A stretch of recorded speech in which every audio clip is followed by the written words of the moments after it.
भारत से भिड़ने के लिए चीन अब अमेरिका की गोद में जाकर बैठ चुका है। चीन ने खालिस्तानी आतंकी गुरपतवंत सिंह की हत्या का साजिश के मामले में बयान दिया है। चीन ने भारत पर निशाना साधते हुए कहा है कि किसी को भी अंतर्राष्ट्रीय संबंधों के खिलाफ नहीं जाना चाहिए, कानूनों का सम्मान किया जाना चाहिए।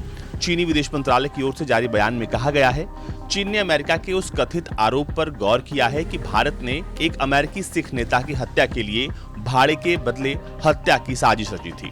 हमें उम्मीद है कि संबंधित देश अंतर्राष्ट्रीय कानून और अंतर्राष्ट्रीय संबंधों को नियंत्रित करने वाले बुनियादी मानदंडों का पालन करेगा। बीते साल भारतीय अधिकारियों पर अमेरिका में खालिस्तानी आतंकी गुरपतवंत सिंह की हत्या की कोशिश करने का आरोप लगा था। दावा था कि अमेरिका ने गुरपतवंत सिंह की हत्या की साजिश को नाकाम किया है।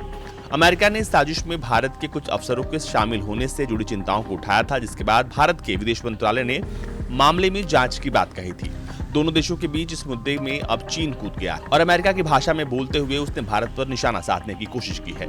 पंजाब के अमृतसर के पास एक गांव में पैदा हुआ गुरपतवंत सिंह पन्नू अमेरिकी वकील है। पंजाब यूनिवर्सिटी से कानून की पढ़ाई करने के बाद पन्नू अमेरिका चला गया था। वहां कनाडा और अमेरिका में खालिस्तान समर्थक कार्यक्रमों में सक्रिय रूप से उसे देखा जाता है।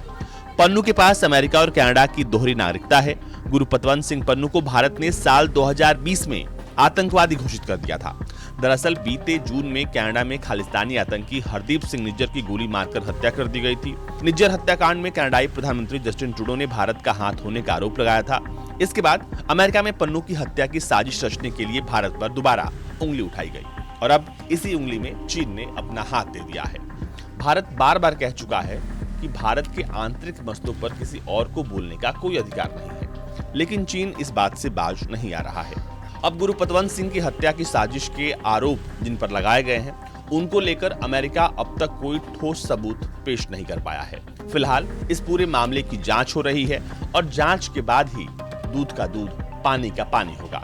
लेकिन इस पूरे मसले पर जिस तरह से चीन रिएक्ट कर रहा है, इससे साफ पता चलता है कि भारत को काउंटर करने के लिए अब वो अमेरिका के साथ आने की कोशिश कर रहा है, जबकि चीन को काउंटर करने के लिए अमेरिका को हर वक्त भारत के साथ की जरूरत होती है और इसी की वजह से कई मोर्चों पर अमेरिका ने भारत का साथ देते हुए चीन को काउंटर किया है, क्योंकि बिना भारत चीन को अमेरिका काउंटर नहीं कर सकता। लेकिन अब चीन ने सॉफ्ट पॉलिसी अपनाते हुए अमेरिका का साथ दिया है। देखते हैं इसका क्या असर होता है। Bureau report, Bharat.